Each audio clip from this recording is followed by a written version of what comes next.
আলহামদুলিল্লাহ রব্বিল আলমিন। আল্লাহ রব্বুল আলমিনের দরবারে লাখো কোটি শুক্রিয়া জানায় যে মহান রব্বুল আলমিন আমার কলিজার টুকরা ছাত্রদেরকে নিয়ে এই আল্লাহ রব্বুল আলমিনের এক কুদরত নিদর্শন দেখার জন্য পাহাড়ে চলে আসলাম। আমাদের একটি মাহফিল আছে আজকে কলমাকান্দায়, তাই ছাত্রদেরকে নিয়ে সকাল সকাল রওনা দেওয়া। মাহফিলে যাওয়ার আগে আমরা পাহাড় দেখতে আসলাম। পাহাড় দেখা রাসূল সাল্লাল্লাহু আলাইহি ওয়াসাল্লামের সুন্নত। মাহফিলে যাওয়ার আগে এই সুন্নতকে পালন করেই মাহফিলের দিকে রওনা হব। পাহাড়ে আসার যে অনুভূতিটা আমি আমার ছাত্রদের কাছ থেকে জিজ্ঞাসা করব, আপনারা সাথেই থাকেন।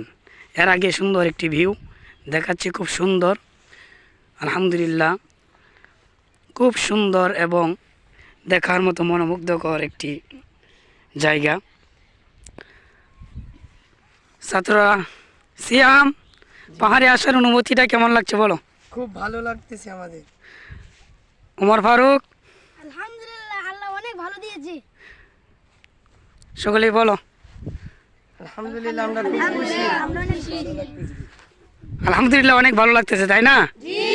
কারণ আল্লাহ রাব্বুল আলামিনের দেওয়া পৃথিবী যেই দিকেই দুই নজর যায়, চোখের আলো যেই দিকে যায়, সেই দিকটাই যেন এত সুন্দর, এত গুছানোভাবে আল্লাহ রাব্বুল আলামিন সৃষ্টি করেছেন, যেগুলা ভ্রমণ না করলে অনুভব করা সম্ভব না, ঠিক কি না? তাহলে আমরা যে আসলাম, আমাদের কেমন লাগতেছে তোমরা বলো তো? আলহামদুলিল্লাহ। আমাদের হুজুর এই দূরে দাঁড়িয়ে আছেন, আমাদের হৃদয় ভাইও আছেন আমাদের সাথে, আমাদের সকলকে উনি নিজেই ক্যামেরাবন্দি করতেছেন। আলহামদুলিল্লাহ। তাহলে সকলে আবার শুকরিয়া আদায় করছে, আলহামদুলিল্লাহ।